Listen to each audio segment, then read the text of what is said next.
Македонски денари украсени со символи кои го сликуваат културното наследство на албанците во земјава. Поштенските марки покрај македонски да содржат и албански символи. Двојазичност во сите државни јавни установи. Адвокати, нотари, извршители да носат одлуки на македонски, но и на албански јазик.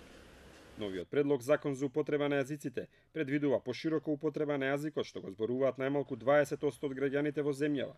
Се предвидува на албански да бидат и уплатниците, фискалните сметки, бандеролите.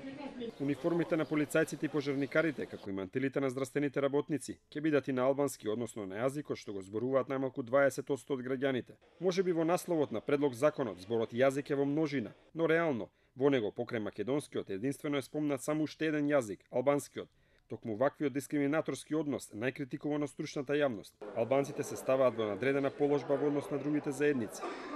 Македонија и досега имаше слично законско решение кое е на сила од 2008-та. Овој закон не се спроведе во целост и покрај тоа што поминаа 9 години од неговото донесување.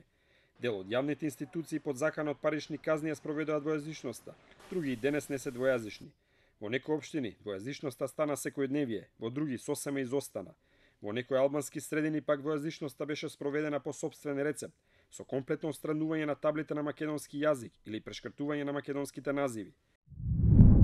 Но што е она што е исто, а што различно од законот во 2008 и оној што денес се нуди како ново решение?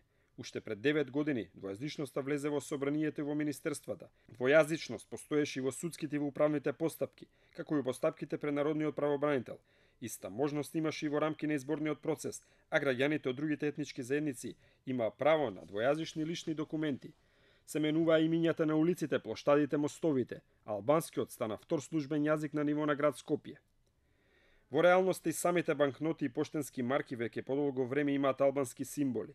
На задната страна на 100 денарката е прикажан поглед од албанска куќа од 16 век, а на предната таванска розета од албанска куќа. И на новата банкнота од 200 денари е прикажана шарената џамија во Тетово, како елементи преземени од декорацијата на мермените подни плочи на познатата Исак џамија во Битола. Под раководство на кадри од ДУИ, Македонската пошта досега неколку пат издаде поштенски марки со личности и символи значени за албанската историја. Последни беа двете поштенски марки со познатите личности од албанската историја, Хафи Сали Улкинаку и Реджеп Митровица, на чија промоција тогашниот вице-премиер Џафери изјави дека служат за доближување на Македонија до мултиетничка и мултиверска држава. Стариот закон некаде се почитуваше и под закана со казни, но со новото законско решение се предвидени по конкретни казни за негово непочитување. Глобите се од 4000 до 5000 евра. Со новиот предлог, албанскиот јазик е посебно наведен во заграда во самиот закон, нешто што досега го немаше, а граѓаните ќе имаат право на избор на кој јазик да се обраќаат.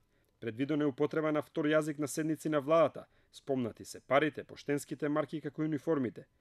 Најзначајни измени се формирањето на новите институции, Агенција за примена на јазикот, како Инспекторатот за употреба на јазиците. Директорот на агенцијата ќе го избира владата, а во оваа институција покрај преведувачи ќе бидат вработени лингвисти, филозофи и лектори по албански јазик.